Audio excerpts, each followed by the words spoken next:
Hello fellow humans, and welcome to Flow Friday, where we go over not just the alignment of individual postures, but also how to flow from one to the other safely and effectively. This week, we're working on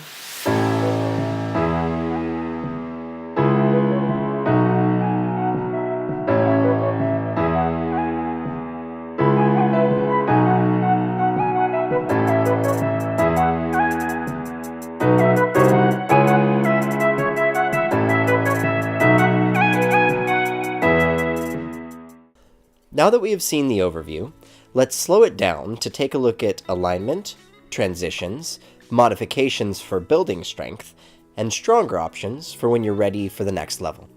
First, let's look at 3 different ways to transition from downward facing dog to forward fold.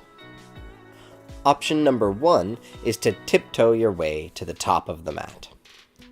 After you build a little more strength and flexibility, bring one foot as close to your hands as possible, and then tiptoe the rest of your way there.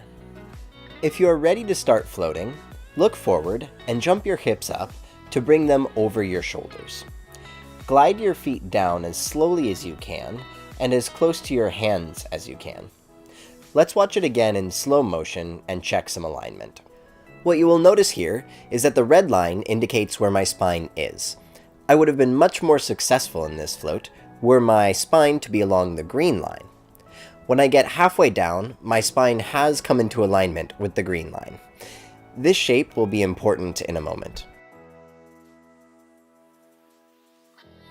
When transitioning to halfway lift, the most important thing to think about is a straight spine. If you have tight hamstrings or a tight low back, then your spine will likely be rounded. To correct this, bend your knees until your spine is straight. This will allow you to continue opening up. So why is this seemingly insignificant posture so important? Remember this part of floating? Let's shift the perspective and see the similarities. As you can see, every time that you correct your alignment in a halfway lift, you're getting one step closer to floating. As you transition to mountain pose, keep your spine as straight as you can. As always, it helps if you bend your knees. Mountain pose sounds easy enough. Just stand up with your arms overhead. In order to deepen your mountain pose, press into your feet, engage your thighs, and lift your spine straight up through the crown of your head. The more you press down, the taller you will be.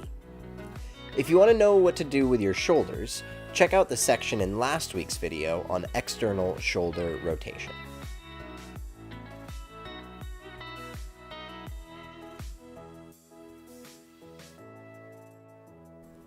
Next, let's take a look at 3 ways to transition from halfway lift to Chaturanga Dandasana. Option number 1 is to tiptoe your way back, hold high plank for an extra breath, and press straight back to downward facing dog. Option number 2 is to step back and transition to low plank. If you would like to see more of this flow, watch last week's video linked above. There is a big difference between option number 1 and option number 2. As you are building the strength for the second option, only lower down 1 or 2 inches before transitioning to upward facing dog. You will build a lot more strength with proper spine alignment rather than trying to lower down more. Now let's talk about floating.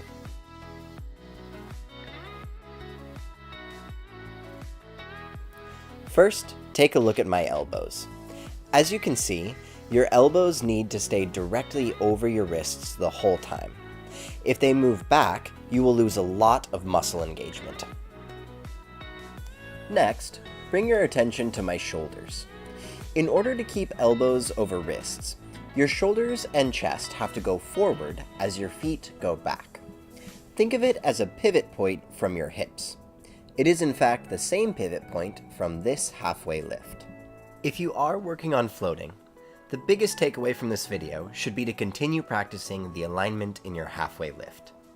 Practice, practice, practice, and rather than chasing results, let them come to you. Okay, let's watch the whole thing one more time and add in some breath.